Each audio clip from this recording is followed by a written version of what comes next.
All right, let's take a look at the second section. The Cold War was an ideological conflict in which both sides sought to win support across the world.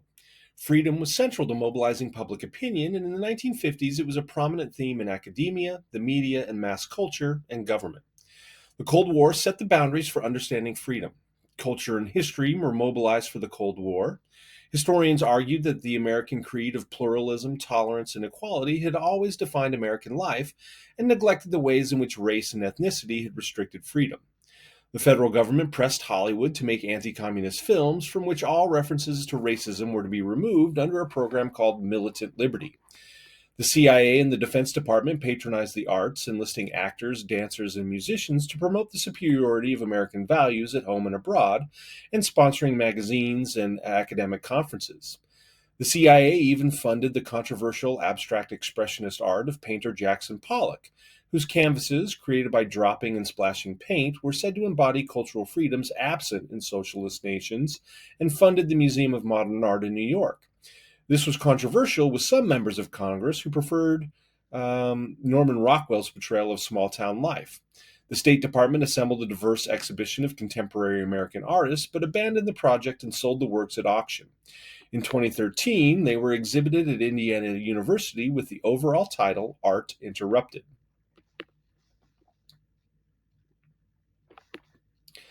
The Cold War's other master concept was totalitarianism, first used in World War II to describe fascist Italy and Germany as aggressive ideological governments that harshly controlled all of civil society and denied the rights and alternative values that might lead to social change. The term soon came to describe the Soviet Union and its allies. This concept helped spread the belief that powerful governments were the greatest threat to freedom. Whatever the Soviet Union supported was automatically deemed antithetical to freedom. The American Medical Association launched the largest public relations campaign in history against Truman's proposal for national health insurance, calling it socialized medicine. The Cold War also shaped the idea of human rights. World War II's atrocities and the Four Freedoms and Atlantic Charter sparked calls for a new global order ruled by universal rights for all of humanity. The war crimes trials of German officials showed that the international community would hold individuals accountable for violations of human rights. In 1948, the UN General Assembly adopted the Universal Declaration of Human Rights, drafted by a committee headed by Eleanor Roosevelt. It declared that all people should have basic rights to freedom of speech and religion, should be free from arbitrary government, and should enjoy social and economic entitlements such as housing, education, health care, and an adequate standard of living. Though the document could not be enforced anywhere, its assertion that governments were accountable for the way they treated their citizens became widely accepted. Debates over the Universal Declaration of Human Rights showed the contradictions and tensions in the idea of human rights.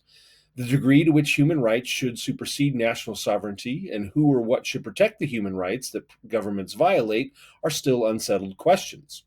Both the US and the Soviet Union resisted the creation of a mechanism to enforce the declaration because they feared outside interference in domestic and foreign policy. American leaders were particularly sensitive about race relations, which they feared might invite UN action against the US. In the 1950s, Cold War considerations limited human rights, and both America and the Soviet Union used human rights for their own interests. The USSR claimed to provide its citizens with social and economic rights, while the US criticized the Soviets for violating democratic rights and civil liberties. Only in 1992 did Congress ratify the part of the Universal Declaration of Human Rights that covers civil and political rights. It has not yet ratified the Declaration's economic, social, and cultural rights. So that's the end of our second section. We'll be back for section 3.